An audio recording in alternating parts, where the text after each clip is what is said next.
శ్రీకృష్ణాయ పరమాత్మనే నమః. భగవద్గీత సాంఖ్య యోగంలో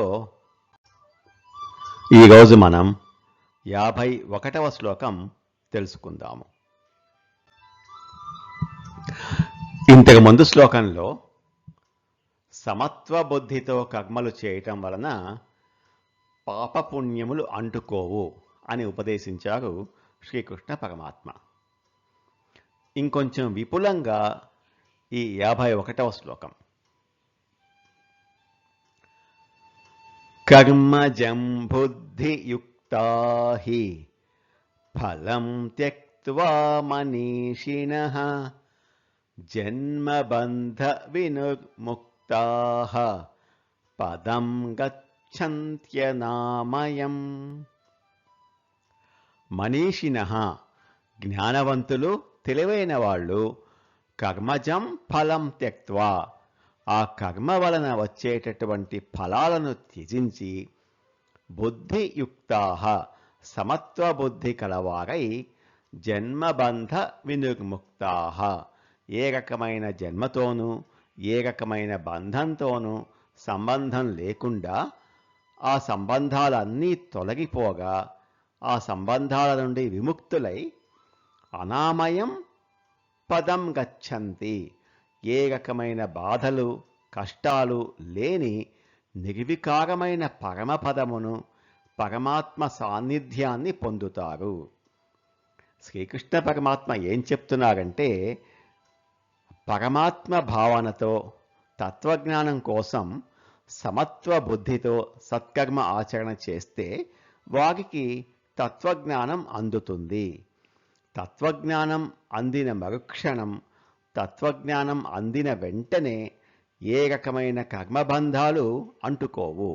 ఎప్పుడైతే తత్వజ్ఞానం కలుగుతుందో పాపపుణ్యములు తొలగిపోతాయి.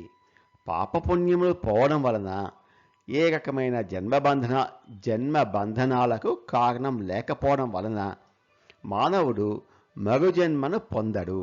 అంటే పరమపదమును చేరుకుంటాడు, పరమాత్మ సాన్నిధ్యమును చేరుకుంటాడు. అనామయం అంటే మయః అంటే కష్టం, బాధ, దుఃఖం. అనామయం అంటే కష్టం, బాధ, దుఃఖం లేని స్థానాన్ని పొందడం. ఏమిటా స్థానము అంటే సర్వవ్యాపకమైన ఆ పరమాత్మ సాన్నిధ్యమే ఆ స్థానం. అక్కడికి వెళితే ఈ జన్మల వలన కలిగేటటువంటి, ఈ శరీరాదుల వలన కలిగేటటువంటి ఏ రకమైన కష్టము వలన చేరదు. అలాగే జన్మబంధ వినిర్ముక్తాః అంటే ఇంతకు ముందు శ్లోకంలో సమత్వ భావనతో సత్కర్మ ఆచరణ చేసినట్లయితే మనం చేసుకున్న పాపపుణ్యములను పోగొట్టుకోగలుగుతాము అని ఉపదేశించారు కదా. పాపం పోవడం మంచిదే, కానీ పుణ్యం కూడా ఎందుకు పోవాలి? దీనికి సమాధానంగా జన్మబంధ వినిర్ముక్తాః అంటున్నారు. పుణ్యకర్మ చేసుకుంటే దానికి ఫలితంగా ఇంకొక జన్మ రావాలి. ఆ జన్మలో ఆ పుణ్యకర్మ యొక్క ఫలాన్ని అనుభవించి తీరాలి. పుణ్యకర్మ వలన వచ్చిన ఆ జన్మలో ఏదో ఒక పాపకర్మకు దారి తీయవచ్చు. అంతేకాకుండా ప్రతి జన్మ ఒక బంధనం లాంటిది. మానవుడు తన ప్రధాన లక్ష్యాన్ని చేరుకోకుండా నిరోధించేది ఈ జన్మలే. పుణ్యమైనా లేక పాపమైనా ఏదైనా సరే బంధనమే. ఇటువంటి బంధనములు పోవాలి అంటే పరమ లక్ష్యాన్ని చేరుకోవాలి. అంటే తప్పకుండా తత్వజ్ఞానం కావాలి. ఈ తత్వజ్ఞానం సాధించుకోవాలి అంటే సమతాభావన, సత్కర్మ ఆచరణ కావాలి. కాబట్టి పరమపదము చేరుకోవాలి అంటే జన్మబంధ వినిర్ముక్తాః అంటున్నారు పరమాత్మ. ఈ శ్లోకంలో మనీషిణః అంటే తెలివైన వాళ్ళు అని అర్థం. తెలివైన వాళ్ళు ఏం చేస్తారు? తక్కువ శ్రమతో ఎక్కువ ఫలితాన్ని పొందాలని చూస్తారు. నిష్కామంగా ఎటువంటి కోరికలు లేకుండా నిర్వికారంగా సత్కర్మలు చేస్తే ఎక్కువ ఫలితమే వస్తుంది. దేనికంటే ఎక్కువ ఫలితం వస్తుంది అంటే సకామ కర్మ కంటే. కోరికలతో కర్మలు చేస్తే ఎక్కువ కష్టపడాల్సి వస్తుంది. అదే సమత్వ భావనతో ఈశ్వరార్పణ బుద్ధితో ఎక్కువ కష్టపడకుండా కర్మలు చేస్తే, నిష్కామంగా చేస్తే అనంతమైన ఫలితములు వస్తుంది అంటున్నారు. దీనికి ఉదాహరణగా ఒక ప్రసిద్ధమైన కథ ఉంది, చెప్పుకుందాము. ద్రౌపదీదేవి ఒకరోజు చలికాలంలో గంగానదికి స్నానానికి వెళ్ళింది. అక్కడ ఒక ముసలి యోగి ఆ నదిలో గుండెల వరకు లోతులో మునిగి చలికి వణుకుతూ, చలికాలం కదా, చలికి వణుకుతూ ఆమెకు కనిపించాడు. ఆమె ఆలోచించింది, ఎందుకు చలికి వణుకుతూ అక్కడే ఉన్నాడు, ఎందుకు వెళ్ళటం లేదు అని ఆలోచించింది. ఆమెకు అనిపించింది, అతనికి కౌపీనము అంటే గోచి ధరించి ఉంటాడు, అది నది వేగానికి కొట్టుకుని పోయి ఉంటుంది, అందుకని బయటకు రాలేకపోతున్నాడు అని ఆమెకు అనిపించింది. ద్రౌపదీదేవి చాలా తెలివైనది. వెంటనే ఆమె తన చీర కొంగును చింపి ఒక పేలిక ఆమె అతని కొరకు ఆ నదిలో విసిగివేసింది. ఆ యోగి ఎలాగోలా ఆ గుడ్డ పేలికను తీసుకొని ధరించి బయటకు వెళ్ళిపోయాడు. కనీసం ఈమె వైపు చూడలేదు, ఈమెని ఆశీర్వదించలేదు. అతను ఒక నిష్కామ కర్మ యోగి, ఈశ్వరుడు ఇచ్చాడు అనుకున్నాడు, వెళ్ళిపోయాడు. ద్రౌపదీదేవి కూడా నాకు థ్యాంక్స్ కూడా చెప్పలేదే, వెళ్ళిపోయాడే అని అనుకోలేదు. ఈమె కూడా నిష్కామంగా ఎటువంటి సంకల్పం లేకుండా, ఎటువంటి ఆలోచన లేకుండా చేసింది.